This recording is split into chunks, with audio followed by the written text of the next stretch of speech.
Hey guys, tonight we're going on a journey not through ancient pyramids or forgotten tombs, but into the quiet, smoky rooms of history where empires collided over something as simple as a cup of tea.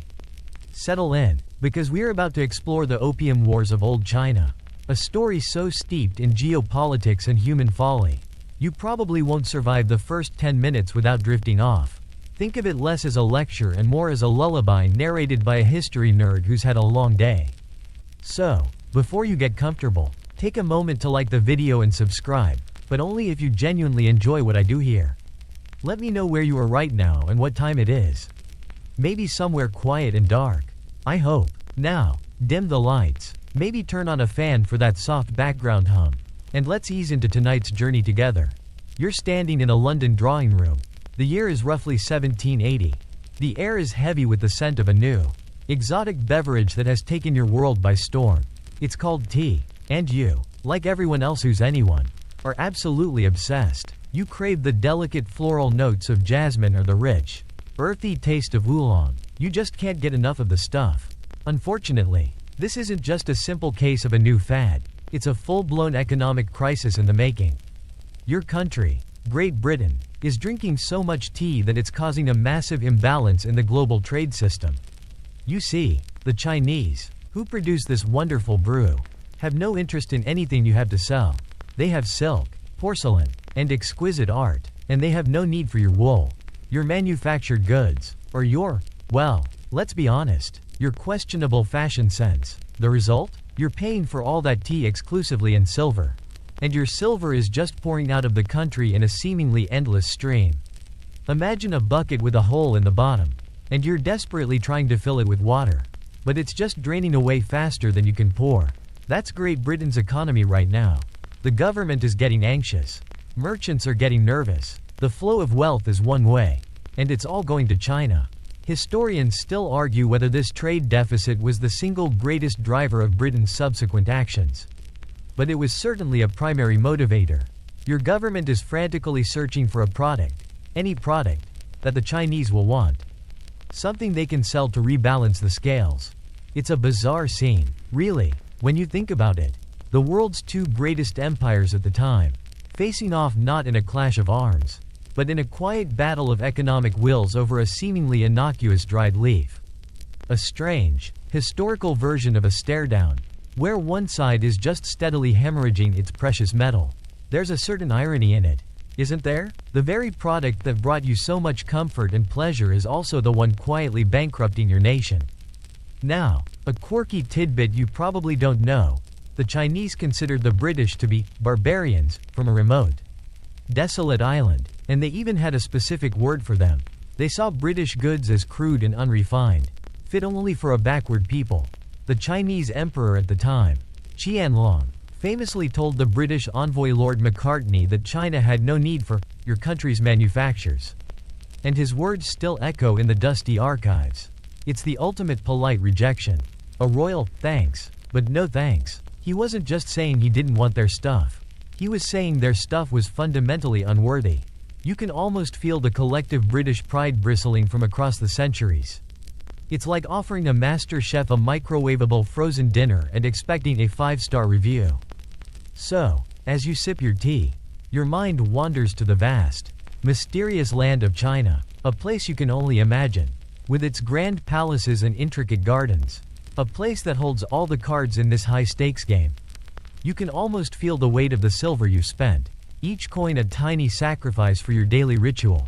The question looms, a slow, gentle whisper in your mind. What will your country do to stop the bleeding?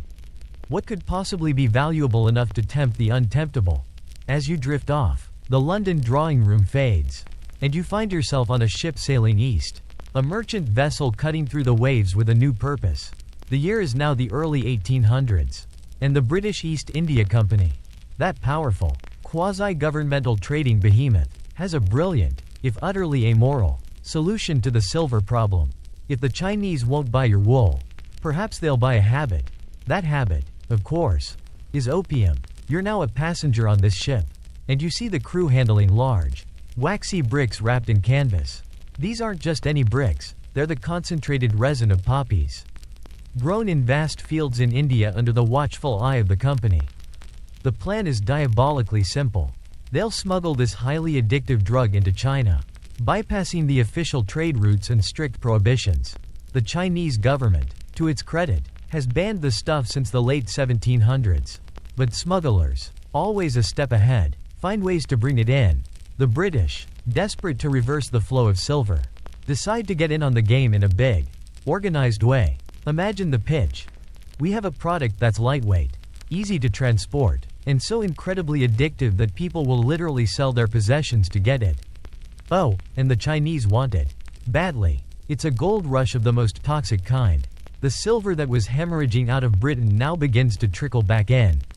And then to flow. And then to gush. The British East India Company essentially becomes a drug cartel with a royal charter. It's a staggering transformation. The very people who once sought to trade honest goods for honest tea now traffic in human weakness. You can almost hear the soft, metallic clink of silver coins returning to British coffers, each one paid for by another person's addiction. Historians still argue whether the British government was a willing partner or merely a complacent observer in this drug trafficking. Some say the Crown was fully aware and endorsed the plan as a necessary evil to save the economy. Others claim they had plausible deniability, letting the East India Company take the public blame while reaping the private rewards.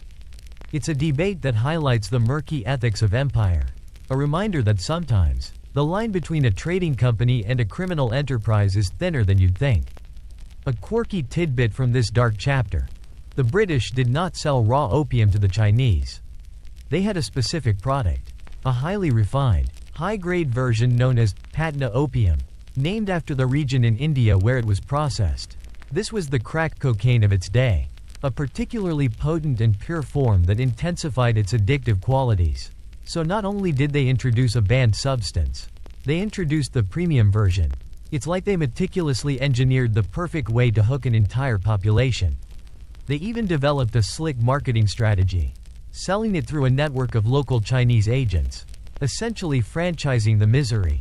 Now, as you float along with the currents of history, you see the bustling port of Canton, a place where all legal trade with the West is funneled.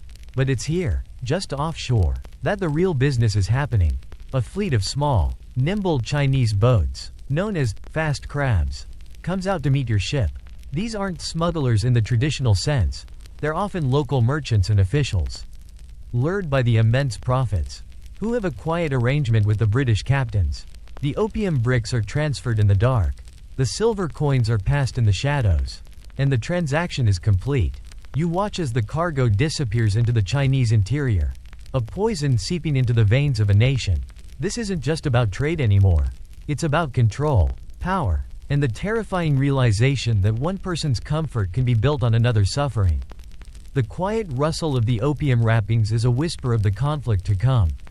The clandestine trade in opium continued to swell, a quiet catastrophe unfurling across China, and the silver you saw returning to Britain began to create a reverse crisis. Instead of a silver drain from Britain, there was now a drain from China.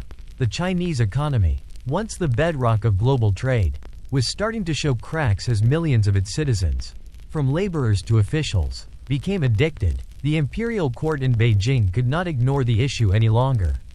The flow of silver was bleeding the nation dry, and the social fabric was tearing apart. Enter Commissioner Lin Zexu. You're now a minor official in the Chinese imperial bureaucracy, and you watch as this man, a figure of uncompromising integrity and immense power, arrives in the port city of Canton. Unlike the corrupt local officials who were either complicit or powerless, Lin is here with one mission: to stamp out the opium trade completely, no matter the cost. His moral crusade is a breath of fresh air, a sudden and jarring blast of cold wind in a stifling, smoky room. You can practically feel his righteous fury. Lin doesn't just want to stop the smuggling, he wants to eradicate the very demand for the drug. His methods are swift and decisive. He begins by demanding that all foreign merchants surrender their opium stock. He writes a letter to Queen Victoria herself, a poignant, almost naive plea to stop the flow of poison, asking her to consider the hypocrisy of her nation. The letter is a powerful piece of historical irony, as it never even makes it to the Queen's desk. It's an unheard plea from a man who still believes in a shared sense of humanity and justice. The foreign merchants, who have grown fat on the opium trade, laugh at his demands. They refuse to comply. In their view, Lin is overstepping his bounds.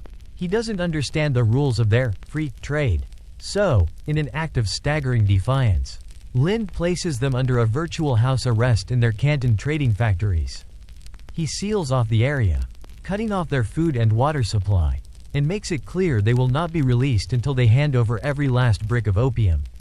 A fringe historical tidbit: some of these foreign merchants, particularly the Americans, actually complied with Lin's demands relatively early on. Seeing the writing on the wall, they understood that defying a man of his standing was a fool's errand. The British, however, were stubborn. They held out for weeks, thinking Lin would eventually back down. He did not. When they finally relented, they surrendered over 2.6 million pounds of opium. The number itself is staggering, an almost incomprehensible volume of the drug. Historians still argue about the true scope of Lin Zexu's impact. Was he a forward-thinking hero whose efforts were simply too late? Or was his action a rash overstep that gave Britain the perfect excuse to launch a war? There is no simple answer. His actions were a moral necessity in the eyes of the Chinese, a desperate attempt to save his people. But to the British, it was the final indignity, a violation of their rights and property that could not go unpunished. You watch as this massive stockpile of opium is taken to the coast. The bricks, the same kind you saw on that ship, are mixed with lime and salt and then crushed and flushed into the sea. The process takes weeks. Day after day, thousands of people gather to watch this dramatic spectacle of destruction. It's a powerful symbol of China's resolve, but it's also a clear challenge, a gauntlet thrown down at the feet of the world's most powerful military. The quiet drip of opium addiction has become a flood of public confrontation. And you can sense the tension in the air. The unspoken question hangs like a thick fog. What comes next? The sight of the crushed opium flowing into the sea sends a chill down your spine. Even from this historical distance, to the Chinese, it's a moment of victory, a decisive blow against a great evil. To the British, however, it's a declaration of war. You're now a member of the British Parliament, and the news from Canton arrives. Not in a polite letter, but in a panicked diplomatic report. Commissioner Lin's actions are framed not as a moral act of governance, but as a direct assault on British commerce and property. The opium, after all, was valued at millions of pounds, an immense sum in those days. The question before you and your colleagues is no longer what to do about the trade imbalance, but how to respond to this outrage. The debates are heated. Some members, a small minority, argue against military action, citing the immorality of the opium trade itself. They're called anti-opiumists, a quirky, high-minded group whose arguments are drowned out by the thunder of financial and national pride. The merchants who lost their fortunes in Canton are demanding restitution and punishment. The dominant argument, the one that ultimately wins, is that Britain's honor has been insulted and its right to free trade violated. This is not about opium, they claim. It's about protecting the global principles of commerce and ensuring that no nation can simply confiscate British goods without consequence. The motion to send a military expedition to China passes with a resounding majority. And so, the First Opium War officially begins. The British don't send just a small patrol, they send a formidable force. You watch as a fleet of British warships, their black hulls bristling with cannons, sets sail for China. These ships are a new kind of naval power. They aren't the majestic but slow sailing ships of old. Many are equipped with steam engines, a new technology that allows them to move against the wind and current, giving them a terrifying strategic advantage. Historians still argue whether the British had a coherent strategy beyond simply flexing their muscles.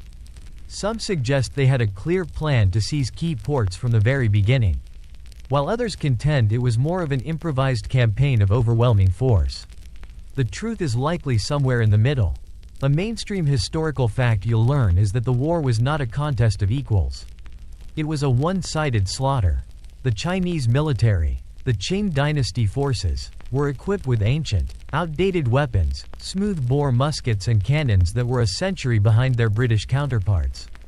Their soldiers were often poorly trained and led, In contrast, the British had rifles with rifled barrels that offered superior range and accuracy, and naval guns that could fire farther and more destructively than anything the Chinese possessed.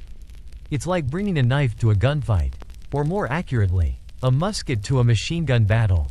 You see the British fleet arrive off the coast of China, and the scenes that follow are tragically predictable. The British warships sail upriver, bombing coastal forts and cities with little resistance. They capture strategic ports like Dinghai and Ningbo with shocking speed. The Chinese resistance, while brave at times, is largely ineffective. You hear stories of Chinese soldiers valiantly trying to fight back, but their antique weapons and defensive positions are simply no match for the technological superiority of the British. The quiet confidence of Commissioner Lin and the imperial court is replaced with panic and despair. The British forces, with their advanced weaponry and relentless advance, are an unstoppable force. The war, which began with a moral stand, has devolved into a simple exercise of brute force and imperial might.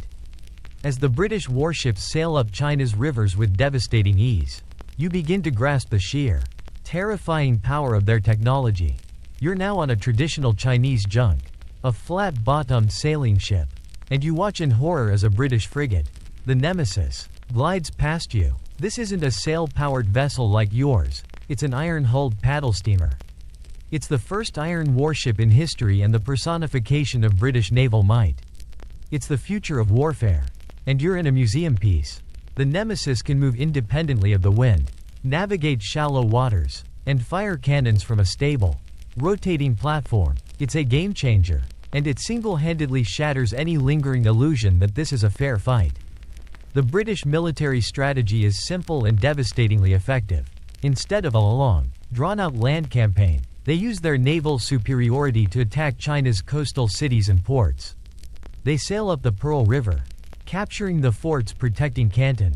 They take Amoy, Ningbo, and Shanghai with surprising ease.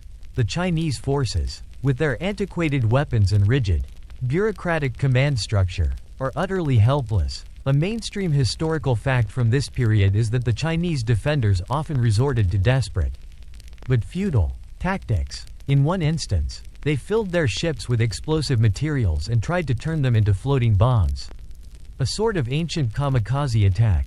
The British, however, with their superior range and firepower, simply blew them out of the water before they could get close. Historians still argue whether the Qing dynasty's military weakness was a result of long-term stagnation or simply a product of a short-term failure to innovate. Some scholars point to the fact that for centuries, China had no major external threats and thus saw no need to modernize its military. Others argue that the government was aware of Western advances but was too corrupt and bureaucratic to implement meaningful reforms. It's a debate that touches on the very core of China's decline and its reaction to the encroaching Western powers. A quirky detail you might not know is that the British brought along a small number of Indian troops, known as sepoys, to fight alongside them. The Chinese, who had never encountered people of Indian descent, were terrified of them, often referring to them as black demons because of their dark skin. This shows not only the racial prejudices of the time but also the cultural shock that the Chinese experienced when confronted by a multi-ethnic, technologically advanced fighting force. It's a chilling reminder that imperialism was a global enterprise, pulling people from all corners of the globe into its conflicts. The war's most decisive moment comes when the British fleet sails north, bypassing China's southern defenses and threatening the city of Tianjin, the gateway to Beijing. This move is a psychological masterstroke. The imperial court, located in the Forbidden City, far from the coastal skirmishes, had been under the illusion that the war was a distant, regional problem. Suddenly, the British are on their doorstep, and the emperor is forced to face the reality that his empire is on the verge of total collapse. The emperor's court, now in a state of panic, sends officials to negotiate a surrender. The British, in a position of overwhelming strength, are not in a generous mood. They want their money back, and then some. The quiet, gentle lapping of the waves against your junk is now a rhythmic, and grim countdown to the end of a conflict. The sound of the final cannonade fades, replaced by the hushed tension of a negotiation. You're no longer on the battlefield, you're in a room, watching as Chinese and British officials meet to formalize the end of the war. The British are triumphant, and the Chinese are utterly humiliated. What follows is a brutal exercise in imperial power, the final act of a one-sided conflict. The resulting agreement, signed in 1842, is the Treaty of Nanking, and it's a document that will fundamentally reshape the relationship between China and the West for a century to come. You can feel the weight of every word, every demand. The treaty's terms are harsh, designed to not only punish China but also to ensure that the events that led to the war can never be repeated. At least not in a way that favors the Chinese. A mainstream historical fact is that China was forced to pay a massive indemnity to Britain, a staggering sum of over $21 million in silver dollars. This money was meant to cover the cost of the war, the destroyed opium, and the debts of the Canton merchants. For a country already suffering from a silver drain, this was a crippling blow to the economy. But the financial terms are only the beginning. The treaty's most significant provision is the cession of Hong Kong to Britain, in perpetuity. You watch as this small, rocky island, once a mere fishing village, is handed over, a pawn in a larger game. It would become a major British trading hub and naval base, a permanent foothold on the Chinese coast.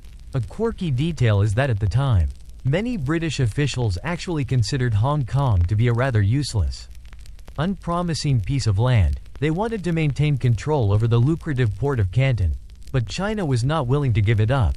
So, Hong Kong was a compromise, a consolation prize that would eventually become one of the world's most vibrant and important cities. Historians still argue about the precise legacy of the Treaty of Nanking. Was it the first of the unequal treaties, a legal framework for a new kind of imperial subjugation? Or was it simply a natural extension of existing Western attitudes toward China, merely codifying an already imbalanced relationship? There is no doubt, however, that the treaty marked a turning point. It forced China to open 5 new treaty ports to British trade, including Shanghai and Canton, and abolished the old Canton system that had restricted all foreign trade to one city. This opened up the country to Western merchants and missionaries and, in a way, broke the back of China's isolationist policies forever.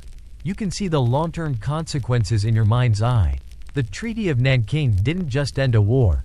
It opened the door for other Western powers, France, the United States, Russia, to demand their own concessions and treaties, each one chipping away at China's sovereignty. The result was a domino effect of humiliation, a slow and agonizing erosion of Chinese power and pride. The quiet, gentle lapping of the sea against the shore of Hong Kong is no longer a gentle sound, it is the rhythmic, unrelenting drumbeat of foreign influence and control, a reminder that the war, and its consequences, are far from over. The ink on the Treaty of Nanking is still wet, but the peace it promises is a fragile illusion. You're now a Western merchant in one of the newly opened treaty ports, maybe Shanghai or Canton, and you're living in a strange, liminal space. The war is over, but the resentment is palpable. The Treaty of Nanking was just the first of many unequal treaties, and its terms, while humiliating for China, didn't fully resolve the underlying issues. The British didn't get what they really wanted, unrestricted access to the entire Chinese market. And the Chinese, for their part, felt like they had been fleeced, forced to give up their sovereignty and pay a huge sum for the crime of trying to stop a drug epidemic. The years that follow are a period of uneasy calm. Foreign merchants like you are now operating legally, but you are still confined to specific areas and face constant friction with local Chinese authorities. The opium trade continues, of course, now semi-legalized and more profitable than ever. Historians still argue whether the British saw the Treaty of Nanking as a temporary measure or the final word on their relationship with China. Some believe they were content to consolidate their gains and didn't initially seek another war. Others argue that they saw the treaty as a mere down payment, an opening salvo in a longer campaign to fully exploit China's markets. A quirky historical tidbit: the British and other Westerners living in the treaty ports were subject to a principle called extraterritoriality. This meant that if a British subject committed a crime on Chinese soil, they would not be tried in a Chinese court under Chinese law. Instead, they would be subject to the laws of their own country, with their own judges and their own punishments. This system was, to the Chinese, a deeply insulting and unjust violation of their sovereignty. It created a legal double standard that further exacerbated tensions. Imagine a lawless sort of Wild West where the foreigners could largely get away with anything because they were not subject to local jurisdiction. You can feel the simmering anger. The Chinese people, especially the common folk, are outraged by the presence of these foreign devils. Incidents and skirmishes are common. There are riots in the streets, small-scale attacks on missionaries, and a general sense of mistrust and animosity.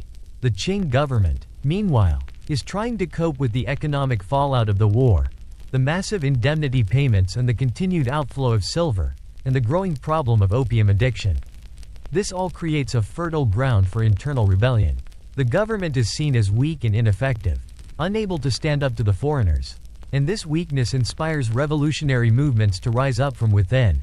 The peace is a thin veneer, easily shattered. All it needs is a single spark.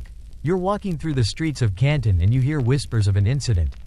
A new outrage. It's a moment that seems small at first, almost trivial, but it has the potential to reignite the flames of conflict. A Chinese-owned ship, flying a British flag, has been boarded by Chinese officials. This ship is called the Arrow. And you know, with a sickening certainty, that this is the spark that everyone was dreading. The uneasy peace is about to be shattered. The air in the treaty ports is thick with a sense of impending doom. The uneasy peace you've witnessed for over a decade is about to snap. And the final straw is a small, insignificant vessel called the Arrow. You are now a Chinese official. And the details of this incident land on your desk. The Arrow is a Chinese-owned ship, but it's flying a British flag, a practice that's become common among local merchants to evade Chinese customs duties. The governor of Canton, a man named Yi Minchen, decides to crack down on this practice. He orders his naval forces to board the Arrow, arrest its crew, and, in a symbolic act of defiance, pull down its British flag. To you, this is a legitimate act of law enforcement. The ship is owned by Chinese. Its crew is Chinese, and it's suspected of piracy. The fact that it's flying a British flag is a technicality, a ruse. To the British, however, it's a deliberate and grave insult to their flag and an unacceptable violation of the treaty port's rules.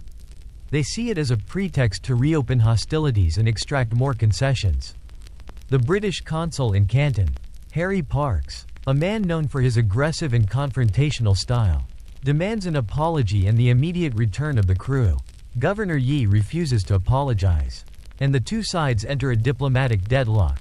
The British, with their powerful navy just a short sail away, don't wait long. They bombard Canton, but their initial attacks are inconclusive. The British government back home, still smarting from the previous conflict, decides to escalate the situation.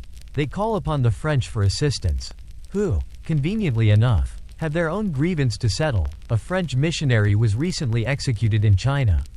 Historians still argue whether the Arrow incident was a genuine cause for war or a thinly veiled excuse.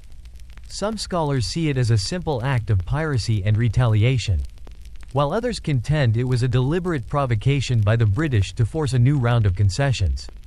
A quirky historical tidbit: the British flag that was supposedly pulled down from the Arrow might not have been on the ship at all. Its registration had expired just a few days earlier, meaning it wasn't legally entitled to fly the British flag. The British consul, Parkes, was aware of this fact but chose to ignore it, seeing the political opportunity in the incident. This little detail makes the entire pretext for the war even more cynical. A flimsy justification for a predetermined outcome. The Second Opium War, which would later be known as the Anglo-French expedition to China, is now officially underway. You watch as a combined force of British and French warships sails up the coast. A clear and present threat to the very heart of the Qing dynasty. The war is no longer just about trade and opium. It's about a fundamental clash of civilizations, a demonstration of Western power, and a continuation of the unequal treaties. The British and French forces are a terrifying sight, a new kind of modern military machine. The war is no longer a localized affair. It is a full-scale assault on China's sovereignty. The sound of their steamships' engines grows louder. A rhythmic thump thump thump. An unstoppable force coming to claim its prize. The Second Opium War unfolds with a sickening efficiency. You're now a member of the British and French Allied forces. And the military campaign is a masterpiece of coordinated aggression. The goal isn't just to punish the Chinese, it's to force them to open up their markets entirely. Legalize the opium trade, and grant even more concessions. The British and French fleets, with their advanced steamships and powerful cannons, are an unstoppable force. They take the port of Tianjin, the same city that had been threatened in the First War, with shocking ease. The Chinese forces, once again, are no match for the technological superiority and disciplined tactics of the Western armies. The advance on Beijing is swift and relentless. The Chinese government, now under the young and inexperienced Emperor Xianfeng, is in a state of utter panic. A mainstream historical fact is that the British and French forces didn't just sail up the coast. They landed a full-scale expeditionary force and marched inland, a move that went beyond a simple naval blockade. The Western armies, with their modern rifles and artillery, routed the Chinese forces in a series of lopsided battles. The Chinese, for their part, resorted to some desperate and creative tactics, but they were all for naught. Historians still argue whether the Qing dynasty could have learned from the First Opium War and modernized its military in time to resist the Second. Some scholars argue that the bureaucracy was too rigid and the government too decentralized to implement meaningful reforms. Others contend that the Western powers' technological lead was simply too great to overcome in a few decades. The debate highlights the deep-seated problems within the Chinese state that made it so vulnerable to foreign aggression. A quirky historical tidbit: the Chinese military, in a moment of utter desperation, tried to use magic as a defense. They hired a group of Taoist priests, who, according to British accounts, attempted to conjure storms and invoke spirits to stop the advancing Western armies. The priests were, of course, entirely unsuccessful, and their efforts were met with derision and gunfire from the British and French. It's a sad and poignant detail, a testament to how far out of their depth the Chinese felt in the face of this new, terrifying form of warfare. The Allied forces march into Beijing, the heart of the Chinese Empire. The emperor and his court flee to the countryside, abandoning the capital to the invaders.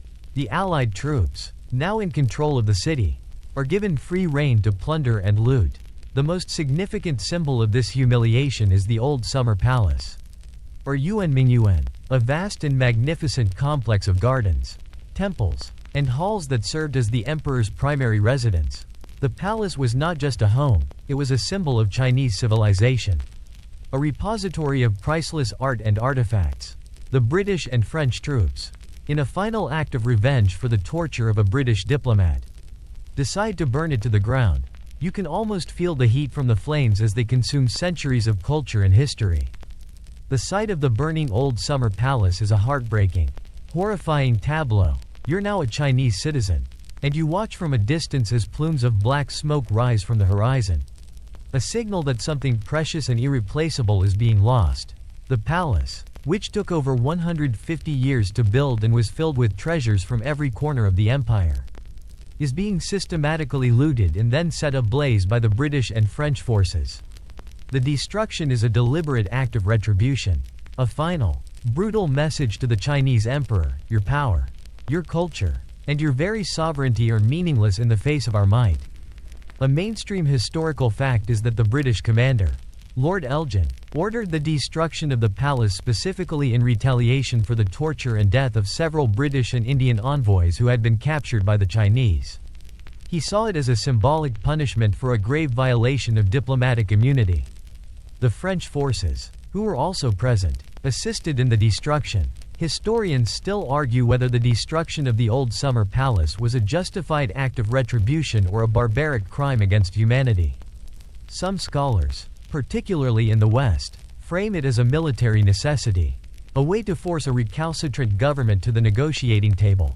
Most modern historians, however, view it as an act of cultural vandalism, a brutal display of imperial power that served no strategic purpose and only deepened the wounds of a humiliated nation. The debate highlights the vast gulf between how the event is remembered in the West versus how it is remembered in China, where it remains a powerful symbol of national humiliation.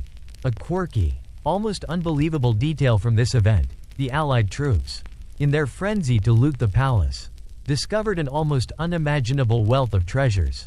They took everything from ancient jade carvings to priceless porcelain vases to silk robes embroidered with gold.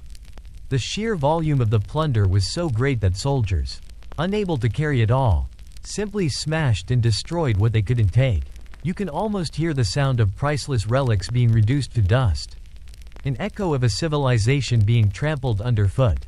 Many of these artifacts still reside in museums and private collections in the West. A tangible, physical reminder of the brutal power dynamics of the time. The looting and burning of the old summer palace is not just a footnote in a military campaign. It is a profound historical trauma for the Chinese people. It is a moment when a proud, ancient civilization was brought to its knees by an outside force, its most cherished symbol of power and culture reduced to rubble.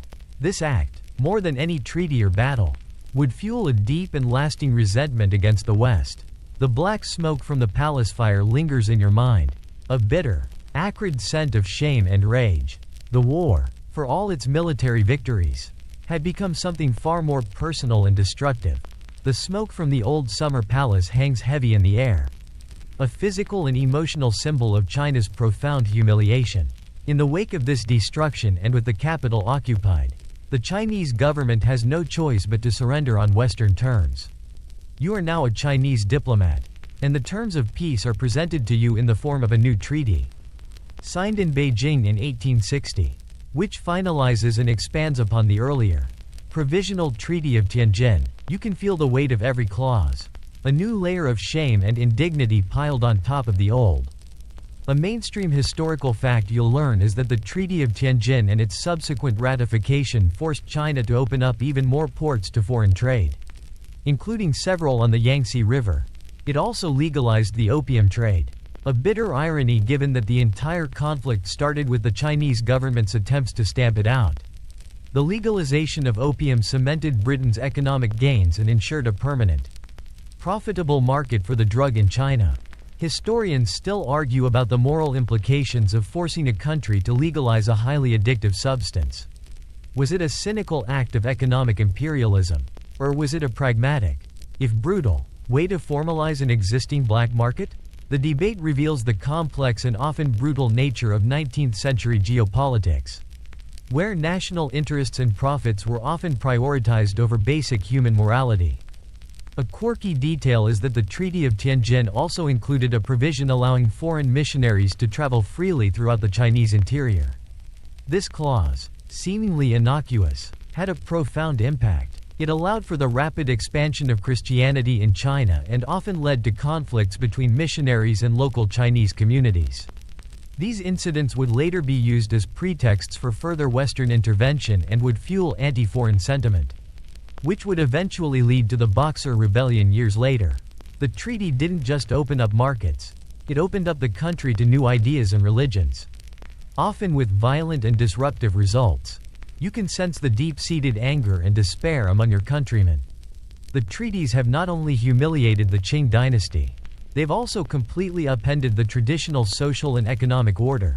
The government is seen as utterly powerless, and the foreigners, once confined to a single port, now have free reign across the country.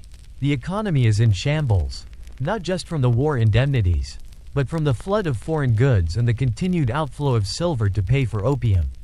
The once mighty Chinese empire is now a shell of its former self, its sovereignty compromised at every turn. The treaties are a testament to the fact that military power, not moral right, dictates the terms of engagement. The humiliation of the Opium Wars and the treaties that followed didn't just affect China's external relations, it tore the country apart from the inside.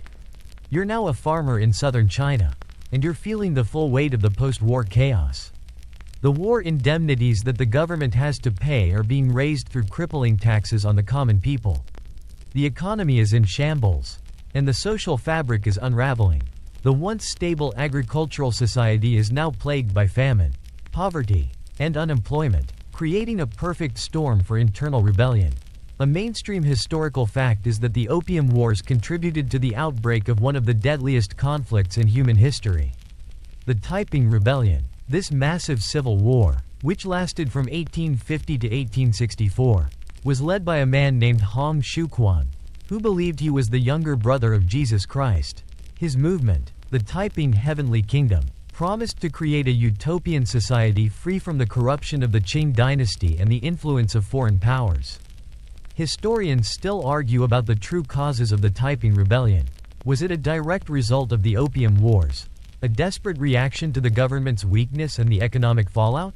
Or was it a long-simmering peasant revolt that was simply exacerbated by the conflicts? The debate highlights the complex interplay between foreign aggression and internal strife. A recurring theme in Chinese history.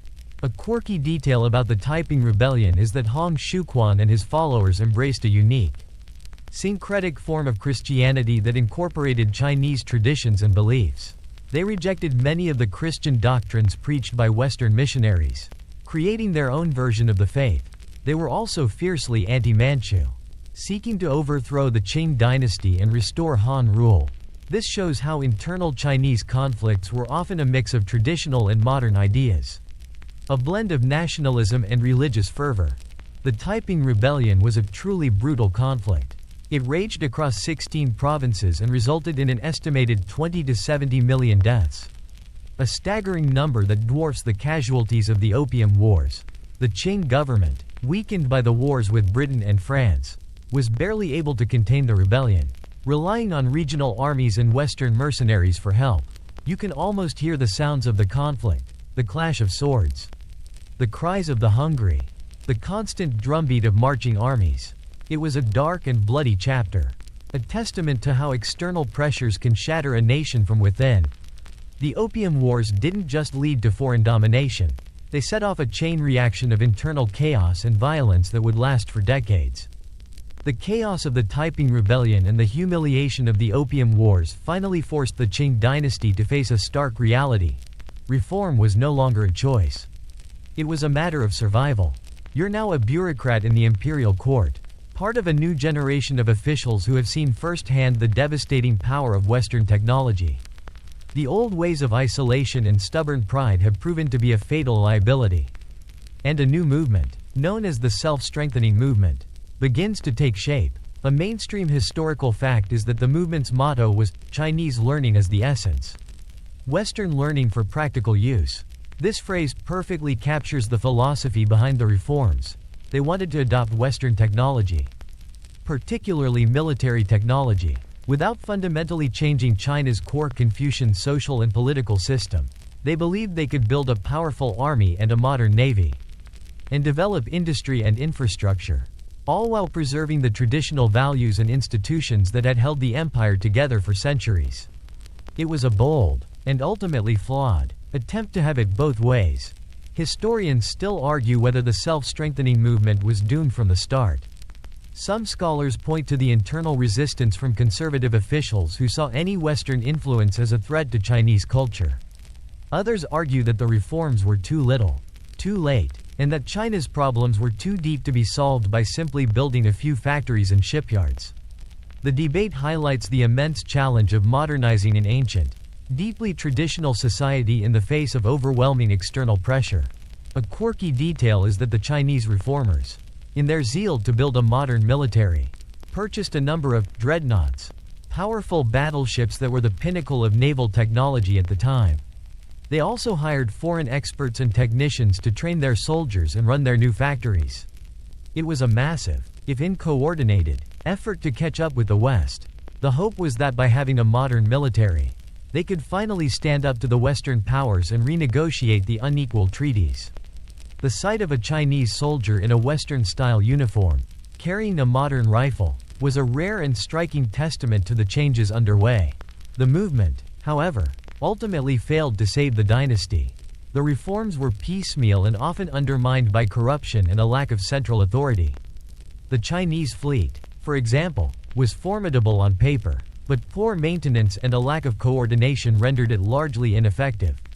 This failure was brutally exposed in the First Sino-Japanese War of 1894. When a modernized Japan, a country that had successfully implemented a similar modernization program, easily defeated China, a loss that sent shockwaves through the empire and proved that merely copying Western technology was not enough. While the government was trying, and largely failing, to modernize its military, A quieter, more insidious consequence of the Opium Wars was eating away at Chinese society: opium addiction itself. The legalization of the drug under the Treaty of Tianjin cemented its place in Chinese culture. You're now a doctor in a Chinese city, and you see the devastating human cost of this addiction every single day. The problem isn't confined to the port cities or the lower classes. It has spread to every level of society, from farmers in the countryside to officials in the imperial court. A mainstream historical fact is that by the late 19th century, an estimated 20 to 40 million Chinese were habitual opium users. This staggering number represents a massive portion of the male population. Opium dens, once a secret, illegal enterprise, were now a common sight in towns and cities. The drug was smoked, often with an elaborate ritual, and it consumed a user's life, leaving them emaciated, listless, and with no money. Historians still argue about the precise social and economic impact of this widespread addiction.